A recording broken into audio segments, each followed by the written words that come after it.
Breaking news చూస్తున్నాం. కేంద్రంలో కొత్త ప్రభుత్వం కొలువు తీరేందుకు సర్వం సిద్ధమవుతోంది. ఇవాళ సాయంత్రం 7:15 ముచ్చటగా మూడోసారి ప్రధానిగా బాధ్యతలు చేపట్టబోతున్నారు నరేంద్ర మోదీ. ఇప్పటికే ఎన్డీఏ పార్లమెంటరీ పార్టీ నేతగా ఆయన్ను ఎన్నుకున్నాయి భాగస్వామ్య పక్షాలు. దీనిపై సంతోషం వ్యక్తం చేసిన ఆయన అన్ని పార్టీల సహకారంతో దేశాన్ని మరింతగా అభివృద్ధి చేస్తామని ప్రకటించారు ప్రధాని మోదీ.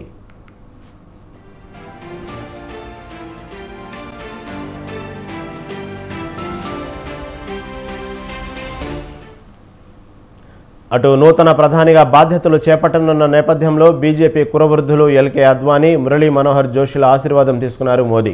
వారిద్దరి ఇళ్లకు వెళ్లి మోడీ, అద్వానీ, మురళీ మనోహర్ జోషితో పలు అంశాలపై మాట్లాడారు.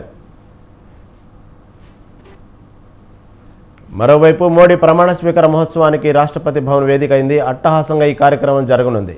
వివిధ రాష్ట్రాల ముఖ్యమంత్రులు, రాజకీయ పార్టీలకు చెందిన అగ్రనేతలు, నాయకులు, వివిధ రంగాలకు చెందిన ప్రముఖులను మోదీ ప్రమాణ స్వీకార కార్యక్రమానికి ఆహ్వానించారు.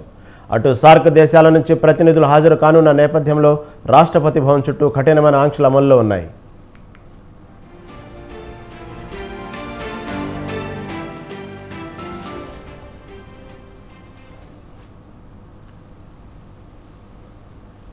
మోదీ ప్రమాణ స్వీకారం చేయనున్న రాష్ట్రపతి భవన్ లోపల వెలుపల 5 కంపెనీల పారామిలిటరీ దళాలు, ఢిల్లీ సాయుధ పోలీసులు, జవాన్లతో సహా దాదాపు 2500 మంది భద్రతా చర్యల్లో నిమగ్నమయ్యారు. ఇప్పటికే ఢిల్లీలో నో ఫ్లయింగ్ జోన్గా ప్రకటించారు. ఎలాంటి డ్రోన్లు, పారా గైడ్లింగ్లు, పారా జంపింగ్ సహా పలు అంశాలపై నిషేధం విధించారు. ఇంకా చెప్పాలంటే చీమ చిటుక్కుమంటే పసిగట్టే అత్యంత ఆధునాతన పరిజ్ఞానంతో గస్తీ కాస్తున్నారు.